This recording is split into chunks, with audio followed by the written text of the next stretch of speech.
গাড়ীত হিন্দী ৰেপ গান বজাই জিলা আয়ুক্ত কাৰ্যালয়ৰ গেট অৱৰোধ কৰি এজন চিকিৎসকে বিচাৰিলে জুবেন গাৰ্গৰ ন্যায়।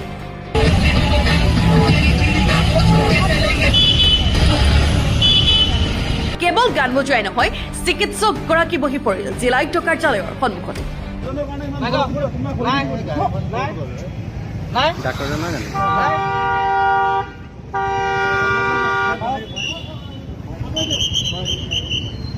এইদৰে চিকিৎসকগৰাকীয়ে কৰিলে অচলা অৱস্থা।